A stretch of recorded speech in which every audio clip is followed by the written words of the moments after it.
Eu não me expresso através da cerâmica, e sim a partir dela. Eu repito muito essa frase, mas para mim ela não é um slogan, ela é um método. Pode parecer só um detalhe de linguagem, mas não é. Quando a gente diz através, parece que o material é só um meio, um instrumento, um suporte, um canal neutro para uma intenção que já está pronta. Só que na cerâmica isso simplesmente não funciona. Na cerâmica, o material não é neutro, ele reage, ele impõe limites, ele oferece caminhos. E é exatamente por isso que a criação aqui não acontece como uma ideia que desce inteira e a matéria só obedece. Não é eu tenho uma ideia e executo na cerâmica. É eu entro num campo de forças e crio a partir do que pode acontecer ali. E quando eu digo campo de forças, não é uma metáfora vazia. Terra, água, ar e fogo são forças reais, físicas e químicas, em constante negociação. A argila tem memória de água, a secagem tem tempo próprio, a queima tem sua lógica térmica. Engobes, óxidos, esmaltes, tudo age, tudo responde, tudo desloca o plano inicial para um plano mais inteligente, mais vivo, porque já nasce junto com a matéria. E é por isso que o que eu faço não é usar a cerâmica como um instrumento de expressão. Na verdade, é escutar o que o material pede e pode e criar a partir disso. O resultado estético só existe porque eu me aproprio com intenção de toda a materialidade do universo cerâmico. Aqui, o processo não ilustra a ideia, ele constrói a ideia. E é aqui que eu gosto de destacar uma coisa. Criar na cerâmica não é só habilidade, não é só técnica. Habilidade é treinável, técnica é aprendizado, mas na cerâmica a técnica é também parte do pensamento criativo. Cada escolha técnica é um diálogo, nada aqui é acidente. O que podem chamar de erro, muitas vezes, é o material participando da decisão, não como interferência, mas como coautoria. Só que coautoria não é romantização. Coautoria exige estudo, atenção e escolhas. Não é intuição solta, é decisão embasada dentro de um campo que nunca se fecha totalmente. E isso é o que torna a cerâmica única. Eu costumo buscar referências para me ajudar a expandir essas reflexões, não para sustentar esse modo de pensar. Na verdade, eu busco nomes para validar aquilo que eu estou pensando. O que eu estou fazendo, na verdade, é buscar ferramentas de pensamento, vocabulário, estrutura, como se fossem afinadores de um método.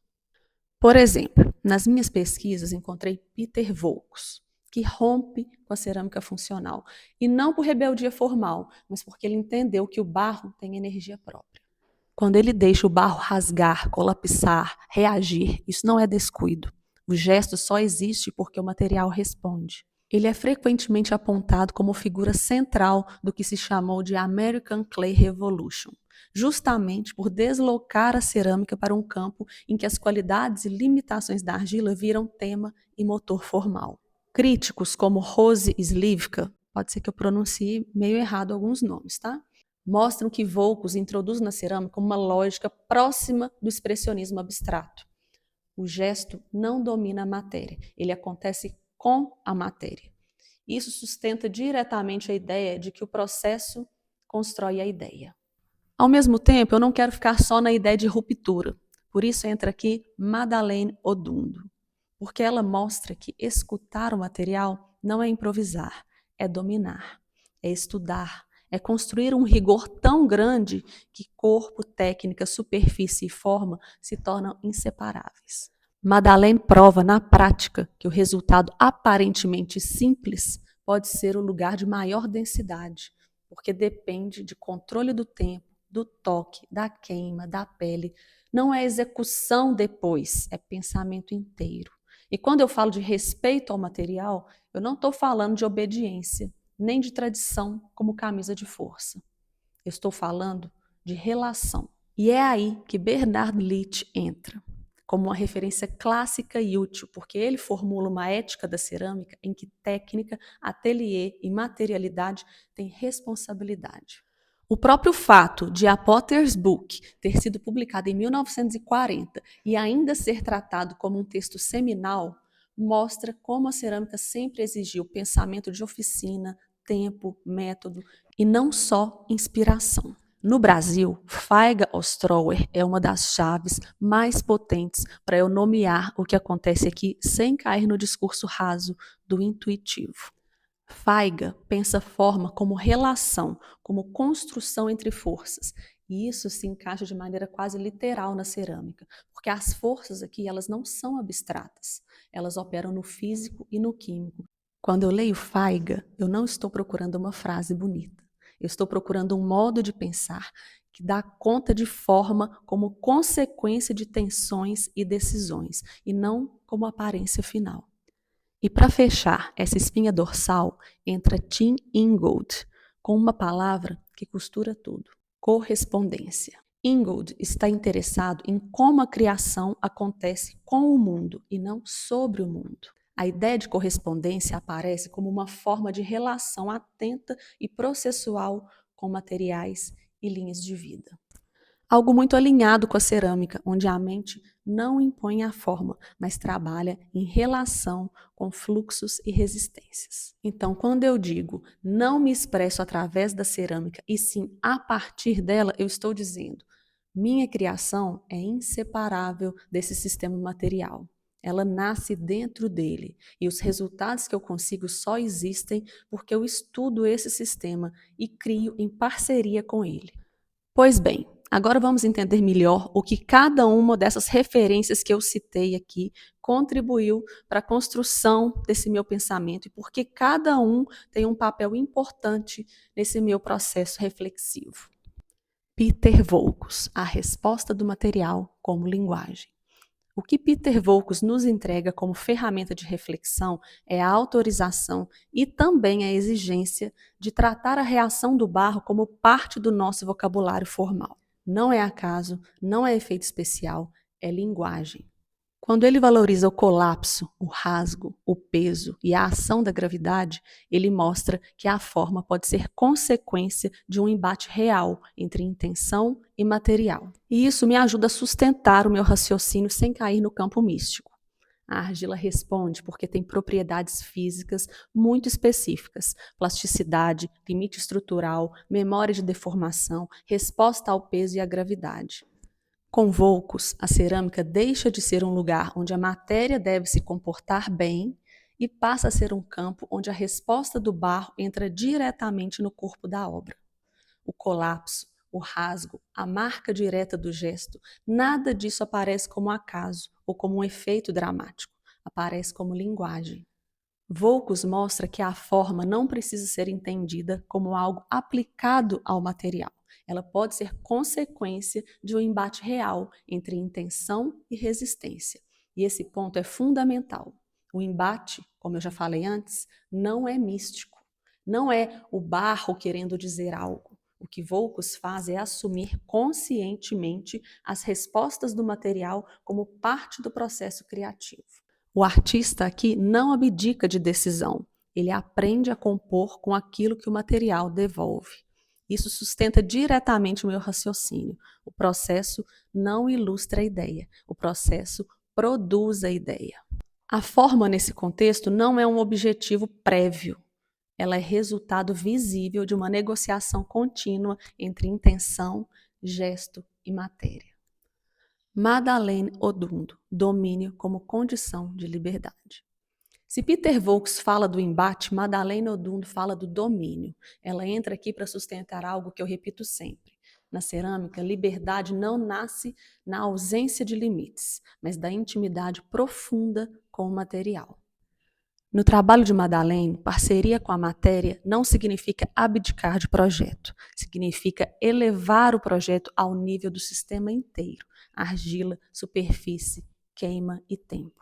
A obra dela é uma aula silenciosa de que a forma limpa pode ser a superfície de um processo técnico extremamente sofisticado.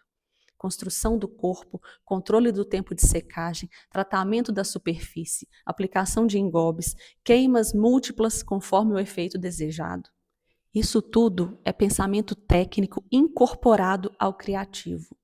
Tudo isso não vem depois da ideia, tudo isso é a própria ideia sendo construída. Por isso, no trabalho dela, não existe separação entre corpo, técnica, superfície e forma. Nada ali é improviso, nada é intuitivo no sentido raso. A abstração que vemos só é possível porque existe conhecimento profundo da argila, do tempo, da queima e da superfície. Madalene deixa claro algo essencial para pensar a cerâmica contemporânea. O rigor técnico não elimina a poesia, ele a torna possível. Bernard Leach, respeito como ética material e não como obediência. Quando Bernard Leach fala de respeito ao material, ele não está falando de obediência, ele está falando de relação. Leach traz para a cerâmica uma tradição de pensamento de oficina em que projeto, técnica e filosofia do fazer não aparecem separados. Respeitar o material nesse contexto não é aceitar tudo passivamente, nem seguir regras por fidelidade à tradição.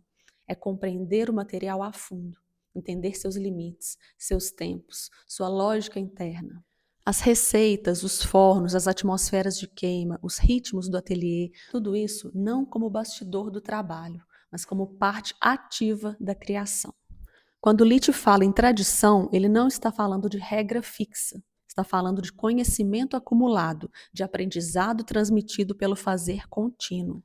Esse entendimento sustenta diretamente a ideia de não impor uma forma, nem uma ideia, à matéria. Criar aqui é trabalhar com o que o material pode ser e não contra ele. Respeito nesse sentido não é limite imposto à criação, é a condição para que ela aconteça com profundidade. Feiga Ostrower, forma como relação, um antídoto contra o intuitivo raso. A pensadora que talvez mais se aproxime do que acontece na cerâmica é Feiga Ostrower. Feiga é a minha principal referência brasileira para falar de forma sem reduzi-la à aparência final, apesar dela não ter nascido no Brasil. O que está em jogo para ela não é o que a forma parece ser, mas como ela se constrói. Quando Feiga pensa a forma como resultado da relação entre forças, ela está deslocando a criação do campo da aplicação para o campo da constituição da forma. E na cerâmica, esse campo de forças é literal. Retração da argila, tempo de secagem, porosidade do corpo cerâmico, composição do material, reação dos engobes e esmaltes, temperaturas e atmosferas de queima. Essas forças operam no campo do físico e do químico e nunca se deixam controlar por completo. A questão aqui não é explicar química ou física, mas compreender que o pensamento estético na cerâmica nasce dentro dessas relações e não antes delas. Feiga nos oferece exatamente essa linguagem, a forma não como algo que se aplica à matéria, mas como algo que se constitui no encontro entre decisões e forças atuantes. Na cerâmica, a forma não é um revestimento da ideia, ela é consequência de um processo vivido, tensionado, material. A forma não é aplicada, ela acontece. Tim Ingold, correspondência como método, pensar com e não sobre. O antropólogo Tim Ingold oferece uma palavra-chave que ajuda a costurar tudo isso: correspondência. Para Ingold, criar não é dominar a matéria, criar é acompanhar fluxos. O pensamento não acontece antes do fazer, nem fora dele. Ele acontece no fazer. Quando Ingold fala de correspondência, ele está falando de uma relação viva, de resposta contínua ao que se apresenta, de ajuste mútuo entre gesto e material, de atenção ativa ao que está em movimento. Criar, nesse sentido, é acompanhar algo que se transforma enquanto se faz. Essa ideia se encaixa diretamente na maneira como eu penso a cerâmica. Não dominar a matéria, mas corresponder com ela. Correspondência aqui não é passividade, é escuta, resposta, decisão. É intervir sabendo que o campo está aberto e que o caminho se redefine a cada escolha. Isso nos permite afirmar com lastro que a cerâmica é um método de pensamento material, decisões embasadas dentro de um campo que nunca se fecha totalmente. Não é o artista que domina a matéria, é o artista que corresponde com ela. Isso não é romantização do processo, é uma ética do fazer. Quando eu compartilho essas reflexões aqui, eu não estou tentando explicar a cerâmica, eu estou apenas mostrando um pouco das minhas pesquisas, dos meus estudos, de temas que eu gosto, a partir de insights que eu tenho. Porque eu me questiono, então eu pesquiso, tento consolidar algumas referências que eu encontro em algo que faça sentido na minha prática artística. E eu uso essas reflexões como ferramentas para pensar e amadurecer o meu trabalho, não como um enfeite, não como um livro de prateleira. Porque eu acredito que a cerâmica fica ainda mais incrível quando a gente cria intimidade com ela, e não só prática, mas também reflexiva.